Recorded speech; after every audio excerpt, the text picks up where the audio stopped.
बच्चों एक बार फिर आप सबका हमारे इस क्लास में स्वागत है। आज आपको हम पढ़ाने वाले हैं आवर एनवायरनमेंट क्लास 5, जिसमें हम आपको पढ़ा रहे हैं चैप्टर 8, जिसका नाम है preservation of food substances. Preservation of food substances that is खाद्य पदार्थों का संरक्षण। ये हम इसमें पढ़ रहे हैं। इसके हम आपको 2 क्लास दे चुके हैं। आज आपको पढ़ाने वाली है इसकी तीसरी क्लास। क्योंकि बड़े बड़े चैप्टर हैं ये, तो ज़्यादा लंबा नहीं क्लास करते हैं, 10-12 मिनट ही केवल हम आपको पढ़ाते हैं। तो यहाँ तक हमने आपको पढ़ा दिया था, what measures are taken to protect cereals and pulses from bombs in your home. आप अपने घर में अपने अनाजों को, दालों को कीड़े मकोड़े घुन ना लग जाएं, उनसे सुरक्षित रखने के लिए क्या करते हैं। यहाँ तक हमने आपको पढ़ा दिया था। आज आपको वो सब मेथड पढ़ाए जाएंगे जो हम फूड प्रोडक्शन के लिए करते हैं, अपने खाद्य पदार्थों के संरक्षण के लिए जो हम करते हैं वो सब आज इसमें पढ़ेंगे। तो आज आपको हम पढ़ाएंगे डिहाइड्रेशन, यानी अपने अनाजों को सुखा करके संरक्षित कर सकते हैं। दूसरी हेडिंग पढ़ाएंगे हम आपको कीपिंग एट कोल्ड प्लेसेस, यानी हम उनको ठंडी जगह पर रख करके उनको सुरक्षित रख सकते हैं।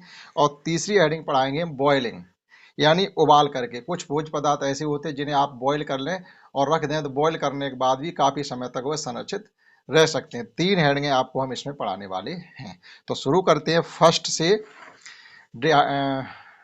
ड्राइंग। ठीक, method of food preservation. Method of food preservation means कि खाद्य पदार्थों के संरक्षण की विधियां। खाद्य पदार्थों के संरक्षण की विधियां। मेथड की मीन्स होता है विधि। प्रिजर्वेशन तो बार बार इसमें आ ही रहा है, वो आप समझ ही चुके होंगे कि संरक्षण करना है। देखते हैं क्या है इसमें। Following are the method. Following से मतलब होता है यहाँ नीचे दिया हुआ है। आर द मेथड्स, विधियां हैं ऑफ फूड प्रिजर्वेशन। नीचे दी गई कुछ विधियां हैं जिनसे भोजन को संरक्षित या सुरक्षित रख सकते हैं। तो पहला है इसमें ड्राइंग। ड्राई माने होता है सुखाना। जैसे हम लोग अपने कपड़े धोते हैं और धूप में सुखाने के लिए डाल देते हैं, तो उसे ड्राई करना कहते हैं। डिहाइड्रेशन। अब डिहाइड्रेशन का आप जैसे ड्राई मीन्स होता है सुखाना, लेकिन डिहाइड्रेशन सुखाना नहीं होता। डिहाइड्रेशन को कहेंगे शुद्ध हिंदी में निर्जलीकरण, यानी उसका पानी खत्म करना। लगभग सेंस वही है, लेकिन डिहाइड्रेशन का मतलब होता है निर्जलीकरण। जैसे हम लोगों का डिहाइड्रेशन कभी कभी कैसा हो जाता है, बच्चों को उल्टी दस्त ज्यादा हो रही हो तो हमारे शरीर में पानी की कमी हो जाती है, तो उसकी पूर्ति करने के लिए हमको लोगों को डॉक्टर ग्लूकोज चढ़ाते हैं। डिहाइड्रेशन हम लोगों को अगर हो जाता है तो हमारे शरीर में नुकसान होने लगता है। ठीक है, तो देखते हैं डिहाइड्रेशन से अपने भोज यानी खाद्य पदार्थों को हम कैसे सुरक्षित रख सकते हैं। देखते हैं इसमें क्या करना है। Drying food substances in sun is an old and widely popular method. एक एक शब्द का पहले मतलब समझिए। ड्राई माने सुखाना, फूड सब्सटेंसेज मतलब खाद्य पदार्थों को, जैसे दालें हैं, अनाज हैं, फल हैं, जो भी है उन्हें सुखा भी सकते हैं। इन सन, सन का मतलब है धूप में। यहाँ धूप में सुखाने की बात हो रही है, किसी और चीज में नहीं। एंड ओल्ड, ओल्ड मतलब पुराना मेथड है। इससे पुराना कोई मेथड है नहीं। सबसे पहले हमने चीजों को धूप में ही सुखाना शुरू किया होगा। बार्डली पॉपुलर है, बहुत विस्तृत इसका फेमस है। ये बहुत ज्यादा फेमस जो स्वरूप है भोज्य पदार्थों को संरक्षित करने की जो विधि है, जो सबसे ज्यादा पॉपुलर। पॉपुलर का मतलब होता है, बैड पॉपुलर मतलब जो सबसे ज्यादा प्रचलित है, बहुत ज्यादा लोगों के बीच में जो प्रचलित है वो कह सकते हैं। सन और ओल्ड पुरानी है, कहने मतलब आप समझिएगा। ड्राइंग फूड सब्सटेंसेस भोज्य पदार्थों को सुखाना सूरज की धूप में एक सबसे पुरानी और बहुत फेमस विधि है। इन दिस मेथड, इस विधि में, इस तरीके में फूड सब्सटेंसेस खाद्य पदार्थ आर ड्राइड सुखाए जाते हैं by the heat obtained from the rays. Rays माने होती है किरणें, ऑफ द सन, सूरज की किरणों। दैट इज सीधा मतलब ये कि इस विधि में हम अपने खाद्य पदार्थों को सूरज की धूप के सामने इसकी मैदान में बिछा करके, छत पे बिछा करके और सुखाते हैं, ये कहा जा रहा है। This result into evaporation. This result, इसका परिणाम क्या निकलता है। कोई काम करते हैं उसका रिजल्ट भी तो आता है, जैसे हम पढ़ते हैं तो रिजल्ट आएगा। तो कह रहे हैं दिस रिजल्ट, इसका रिजल्ट क्या निकलता है। इवोपरेशन, इवोपरेट मीन्स होता है बाष्पन हो जाना। इवोपरेट का मतलब होता है बाष्पन। जैसे हम कपड़े भिगो करके सुबह सुबह नहाते धोते हैं, तो जो कपड़े धोते हैं उनको हम धूप में सुखाते हैं, तो वहाँ क्या होता है, कपड़े सूख क्यों जाते हैं सनलाइट में, सूरज की धूप में। तो होता क्या है, जो पानी होता है कपड़ों के अंदर वो बाष्पित हो जाता है, यानी हवा, वो सूरज की गर्मी पकड़ करके बाष्प बन के चला जाता है। जैसे हम पानी उबालते हैं गैस पर रख करके चाय बनाते हैं, दूध गर्म करते हैं, तो आपने देखा होगा भाप निकलती है। तो भाप निकल रही, वही वाष्पन हो रहा है। पानी एयर में चेंज होकर के हमारे वायुमंडल में मिल रहा है, इसका मतलब ये होता है। तो उन भोज्य पदार्थों से पानी इवोपरेट हो जाता है, बाष्पित होकर निकल जाता है, यानी नमी बाष्पित हो जाती है।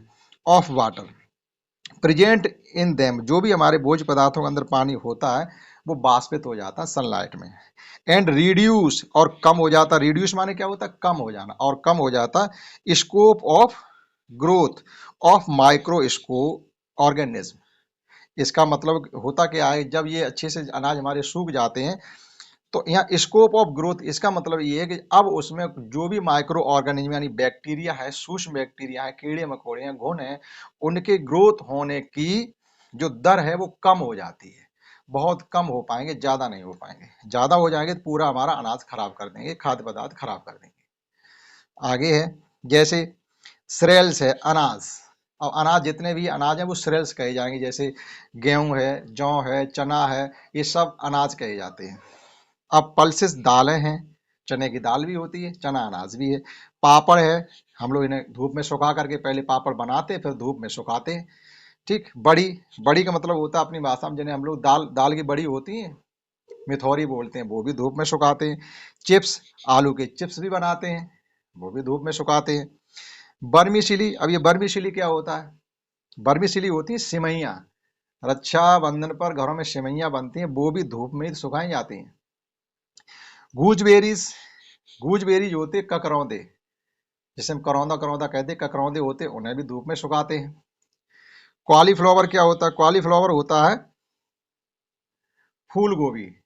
इसको जैसे हमको सुखा के रख लीजिएगा, बाद में जब जरूरत पड़े तब बना सकते हैं, तो उसकी कलियों को सुखा के रख लेते हैं, फिर अपना बनाते रहते हैं सब्जी उसकी बाद में। तो इन्हें भी धूप में सुखाते हैं। इसी प्रकार से फेनुग्रीक, फेनुग्रीक होती है मेथी, मेथी की पत्तियों को भी हम धूप में सुखा के रख लेते हैं, या सूखी हुई मेथी के पैकेट बाजार में आते हैं, तो वो सुखाए तो धूप में ही गए होंगे, तो उनको हम धूप में सुखा करके पैकेटों में पैक करके रख लेते हैं, अपने घर में रख लेते हैं किसी बर्तन में, जब जरूरत होती है तब थोड़ी मेथी की सब्जी बना के यूज कर लेते हैं। तो एंड मैंगोज, अब मैंगोज क्यों सुखाते हैं, आम का हमें अचार रखना है तो उसकी पहले काट के उसे धूप में सुखाते हैं, या उसकी हमें खटाई बनानी है, सूखी खटाई, तो धूप में सुखानी पड़ेगी, और धूप में अगर नहीं सूख पा रही है तो वो नहीं बनेगी, खराब हो जाएगी। And dried in the sun, or dried in the sun, ये सब चीजें हम धूप में सुखाते हैं, और इनके यूज करने की होती क्या, टाइम पीरियड बढ़ जाता, अब आप ज्यादा दिन तक इन्हें यूज कर सकते हैं। और बीच बीच में भी हम इन्हें सनलाइट में सुखाते रहते, जब हमको ये लगे कि इनके अंदर नमी हो रही है, कीड़े मकोड़े बनने के चांस हो रहे हैं, तब आप फिर इन्हें धूप में सुखा सकते हैं। आगे देखते हैं इसमें क्या है। आगे है नाउ ए डेज, नाउ ए डेज का मतलब होता है आजकल। डिहाइड्रेशन यानी निर्जलीकरण, यानी किसी फसल का, किसी अनाज से पानी को हटाना, पानी की मात्रा को कम करना। Is also done by artificial method, देखो आर्टिफिशियल मेथड मीन्स होता है कृत्रिम विधियां, यानी सनलाइट में ना सुखा के हम किसी और तरीके से उन्हें सुखा लेते हैं, तो ये आर्टिफिशियल मेथड कहलाता है। इसका मतलब होता है कृत्रिम विधि। ठीक। जो नेचुरल मेथड है वो तो यही है कि हम सनलाइट में यानी धूप में चीज को सुखाते, वो नेचुरल मेथड हो गया। इसमें आपको कुछ भी नहीं करना, जहां धूप हो वहां अपनी चीज रख दीजिएगा, सुखाने वाली सूख जाएगी। वेजिटेबल, सब्जियां हैं, जैसे मटर है, आपको पूरी साल हरी मटर मिलेगी, तो ये कहाँ से आती है, आर्टिफिशियल मेथड से सुखा करके और पैकेटों में पैक कर दी जाती है। कॉलीफ्लावर है, फूल है, फूल गोभी है, इन्हें भी सुखा के पैक करके रख लिया जाता, आर पैक्ड, पैक कर लिए जाते हैं, एंड सील्ड, और सील कर करके पैकेटों में भर के रख लिए जाते हैं, जो हमें बाजार में पूरी साल मिलते रहते हैं। अगला टॉपिक है इसमें अपने भोज्य पदार्थों को संरक्षित करने का, कीपिंग एट कोल्ड प्लेसेस। इसका मतलब कीप माने होता है रखना, कोल्ड प्लेसेस माने ठंडी जगह, जैसे फ्रिज या कोल्ड स्टोर, ये तो दो चीजें होती हैं। या तीसरी ये होता है कि आप किसी चीज को डिब्बे में भर के पानी में रख लीजिएगा, पानी के बर्तन में उसे रख दीजिएगा, कुछ समय तक उसको संरक्षित रखा जा सकता है खराब होने से। तो देखते हैं इसमें क्या क्या बताते हैं। जैसे ये लिखा हुआ नीडेड फ्लोर, नीडल फ्लोर का मतलब होता है गुथा हुआ, मड़ा हुआ आटा। रोटी बनाने के लिए जो आटा मारते हैं उसे हम नीडेड फ्लोर कहते हैं। ग्रीन वेजिटेबल्स, हरी सब्जियां, एंड फ्रूट्स और फल, can kept safe for some time, कुछ समय तक सुरक्षित रखे जा सकते, बहुत ज़्यादा टाइम तक के लिए नहीं। मतलब आप ऐसे ही रख दोगे तो जल्दी खराब हो जाएंगे, अगर आप ऐसे ठंडी जगह रख दोगे तो थोड़े ज़्यादा समय तक चल जाएंगे। तो वही लिखा हुआ can be kept safe for some time, कुछ समय तक सुरक्षित रखे जा सकते by covering them with wet cloth. अगर आप इन चीज़ों के ऊपर भीगा कपड़ा भी डाल देते हो तब भी ये जल्दी खराब नहीं होंगे, क्योंकि भीगे कपड़ा ठंडा होता है, जिससे वो चीज़ें थोड़ी देर के लिए सुरक्षित बनी रहेंगी। दूध है, कर्ड दही होता है, एंड कुक्ड वेजिटेबल्स और पकी हुई सब्जियां यानी सब्जी कैन बी केप्ट सेफ, सुरक्षित रखी जा सकती है बाई कीपिंग दीज, रख करके फूड आइटम्स, इन भोज्य पदार्थों को इन कंटेनर, आप किसी कंटेनर या डिब्बे में इनको रख लीजिएगा। दूध है, दही है, कोई सब्जी आपने बना के रखी और आप चाहते हो ये ज़्यादा समय तक चल जाए, जल्दी खराब नहीं हो, तो किसी आप डिब्बे में उसको भर के रख लीजिएगा। एंड प्लेसिंग द कंटेनर, उस डिब्बे को कहाँ रख दीजिएगा, कोल्ड वाटर, ठंडे पानी में उस डिब्बे को, पानी सब्जी में जाना नहीं चाहिए, उस दूध या दही में पानी नहीं जाना चाहिए। ऐसे बर्तन रखो जो बर्तन को पानी में रखना है, तब भी हम उन्हें कुछ समय तक संरक्षित रख सकते हैं। आगे है नाउ ए डेज, देखो यहाँ भी कहा गया नाउ ए डेज, पिछले टॉपिक में भी कहा था नाउ ए डेज, आजकल। रेफ्रिजरेटर, रेफ्रिजरेटर का मतलब है fridge, is used in homes to preserve the food items, हमारे घरों में आजकल फ्रिज का प्रयोग किया जाता है खाद्य पदार्थों के संरक्षण के लिए। टू सेव लार्ज क्वांटिटी, अब बहुत बड़ी क्वांटिटी हो, जैसे फ्रिज, और to save large quantity of fruit and vegetables cold storage is used. अब यहाँ समझिएगा, देखो एक होता है फ्रिज जो हमारे घरों में होता है, और उसी का थोड़ा बड़ा रूप होता है कोल्ड स्टोरेज, जिनमें बहुत बड़ी मात्रा में हम ऐसी चीज़ों को रख सकते हैं जो खराब होने वाली होती हैं। जैसे आलू भर के रख दिया जाता है कोल्ड स्टोर में तो पूरी साल सुरक्षित रहता है। इसमें फलों को रख दिया जाता है, कुछ फल एक ही साल में एक सीजन पे होते हैं लेकिन मार्केट में पूरी साल मिलते हैं। क्यों मिलते हैं? क्योंकि वो इन्हीं कोल्ड स्टोर के अंदर रखे जाते हैं। इसी प्रकार से कुछ सब्जियां भी हैं, एक सीजन पे हो जाती है लेकिन वो हम पैक कर करके कोल्ड स्टोर में रख लेते हैं और हमें पूरी वर्ष मिलती रहती हैं।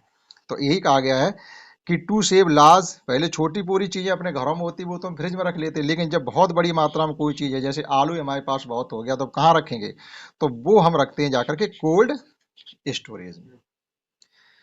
इसका लास्ट टॉपिक थर्ड जो हम पढ़ाने वाले हैं इस क्लास में वो है बॉयलिंग।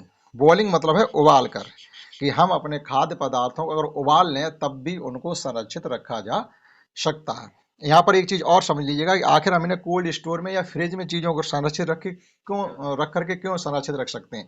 वो इसलिए रख सकते हैं कि जो भी इनके अंदर बैक्टीरिया या माइक्रो ऑर्गेनिज्म होते हैं जो हमारे उस भोज्य पदार्थ को खराब करने वाले होते हैं, वो कम टेम्परेचर पर बिल्कुल शिथिल हो जाते हैं और कोई रिएक्शन नहीं कर पाते हैं, इसलिए उस चीज़ को खराब नहीं कर पाते हैं। तो कोल्ड स्टोर या फ्रिज में वो चीज़ें सुरक्षित रहती हैं। अब आगे क्या, बॉइलिंग, ये जस्ट उसका उल्टा है। वहाँ तो वो मरते नहीं है, सुरक्षित शिथिल पड़ी रहते हैं, निष्क्रिय, कुछ कर नहीं पाते हैं और अपनी वृद्धि नहीं पर कर पाते, अपने जैसे दूसरे माइक्रो ऑर्गेनिज्म बना नहीं पाते, इसलिए वो चीज़ें सुरक्षित रहती हैं। अब बॉइलिंग में क्या होता है, बॉइलिंग में हम उन्हें मार देते हैं, इसका जस्ट उल्टा है। तो बॉइलिंग में क्या होता है, हम अपनी चीज़ों को, कुछ ऐसी होती है जिन्हें उबाल के रखा जा सकता है, उन्हें उबाल लेते हैं। और इसमें क्या है, जैसे दूध है, मेन रूप से दूध ही होता, ऐसा होता है जिसे हमें बार बार उबालना पड़ता है खराब होने से बचाने के लिए। सब्जी भी है, अगर ज़्यादा टाइम की बनी हुई लगे खराब होने वाली तो एक बार उसे भी गर्म कर सकते हो तो और घंटे 2 घंटे वो चलने की उसमें क्षमता बढ़ जाती है। तो देखिएगा क्या होता है, in the process of boiling यानी उबालने की प्रक्रिया में the harmful bacteria get destroyed, harmful bacteria जो उसके अंदर हानिकारक बैक्टीरिया या जीवाणु बन गए हैं वो गेट डिस्ट्रॉयड का मतलब होता है मर जाते हैं, नष्ट हो जाते हैं। Due to very high temperature, क्योंकि जब हम उबालते हैं तो टेम्परेचर हाई तो हो ही जाता है उस चीज़ का, तो बैक्टीरिया उतना टेम्परेचर नहीं सहन कर पाते हैं और मर जाते हैं। फॉर दिस रीजन, इसी वजह से, रीजन का मतलब क्या होता है, वजह, कारण, इसी वजह से मिल्क यानी दूध is boiled before using homes, इसीलिए हम क्या करते हैं, दूध को यूज करने से पहले, उसको पीने से पहले क्या करते हैं, उसे अच्छे से उबालते हैं, उसके अंदर भी बैक्टीरिया होते हैं वो मर जाते हैं। ड्रिंकिंग वाटर है, पानी है, is also boiled to make it free from bacteria, हम पानी को भी उबाल सकते हैं। कोई ऐसा पानी आपको लग रहा है जो ये दूषित है और हमारे पीने लायक नहीं है, इसमें बैक्टीरिया है, आप उसे अच्छे से उबाल लीजिएगा, ठंडा करके छान के उसे यूज कर सकते हैं। उबालने के बाद उसके अंदर जो हानिकारक बैक्टीरिया थे वो सब डिस्ट्रॉय यानी खत्म हो जाते हैं और वह चीज़ हमारे यूज करने लायक बन जाती है। तो उबाल करके भी हम चीज़ों को संरक्षित रख सकते हैं, जैसे दूध है, पानी है, सब्जी भी है, बहुत चीज़ें हैं। ठीक, तो इस क्लास में हमने आपको ये 3 टॉपिक पढ़ाए हैं, dehydration, keeping at cold places and boiling. आशा करता हूँ आपको समझ में आया होगा। आप अपना सुझाव और हमें इस कमेंट बॉक्स में दे सकते हैं कितना समझ में आ रहा है या नहीं आ रहा, और आपके लिए क्या अच्छा किया जा सके वो हमें बता सकते हैं। अगली क्लास का इंतजार करिए, तब तक जय हिंद, जय भारत।